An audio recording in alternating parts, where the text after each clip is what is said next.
Lead generation. It's not something we talk about much in pharma. What is your lead generation strategy? How are you providing your sales reps or your funnel where you actually try and sell your product with a constant source of qualified and trusted leads? Okay. These are some elements of a good lead generation strategy. Okay. It has to be always on. It has to focus on customer goals.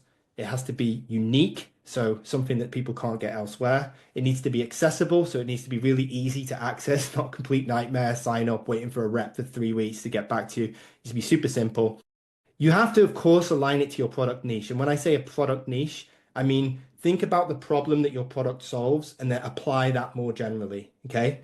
Um, so that's something that is important. It does have to be related, obviously, to your therapy area. It can't just be something that you think people will find useful, right? And the most important thing is when people engage with it, you have to be able to collect insights and segment people, right? No good just collecting that information, then boof, bombard them with the same old product stuff again. When you collect that information, get their email, sure, get their permission to contact, but then find out of these six, three, five, six problems, which is the thing that you want to solve the most, right? And if that's related to stuff that your product can do and you have evidence for that, you're going to lead with the most important thing next when you nurture them. So I'm most interested in my patients responding more quickly because I find they get frustrated. Okay, let's lead with our response rate data because that's a key message there. Or I'm more concerned that patients eventually lose faith and they stop complying to their treatment and then they sort of like they fall off and they start having problems again and they want to switch medications. Well, let's focus on the long-term or real-world evidence data, right? So use this lead generation to help feed the rest of your kind of always on funnel. The things that I'll kind of leave you with on this because there's loads more that we can go through in terms of engagement and that flywheel. As Inga said, we're running a course on that. So if people want to learn more detail, how do you take people from lead generation, the nurturing through to the impact and building confidence? I have a lot of great processes that can help you with that. But I know what a lot of people will be saying, and I want to address this thing most importantly. How the hell are we going to do this? Because we're already struggling with approvals. We're already struggling to get stuff out the door. And I totally appreciate that. If you want to create like stuff like I mentioned on HubSpot there, that's a lot of content to create and approve. And the one piece of advice that I give you, rather than go through specific details of processes, is to again change your mindset a little bit. Stop thinking like a marketeer in campaigns where we send stuff out and we say something and we measure the response. Then we creatively think of something else, invest a lot of resource and do the next idea.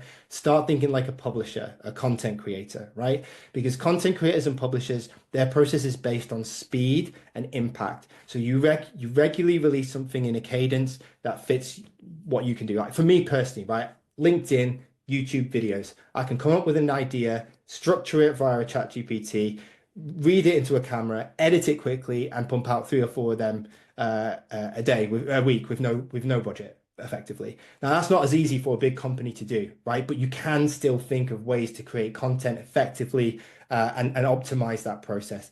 Talking to KOLs, getting them in a room, recording the conversation, releasing short video clips, creating an insights report, like which you can draft quite quickly with AI tools now. Honestly, the opportunities are endless if you start thinking about a publishing process rather than a campaign process. That will allow you to constantly create evergreen content, which you can cycle to any new subscriber, and that gives you constant opportunities to engage and talk about your product. And remember that you are in competition with everyone, the Medscapes, the third-party channels.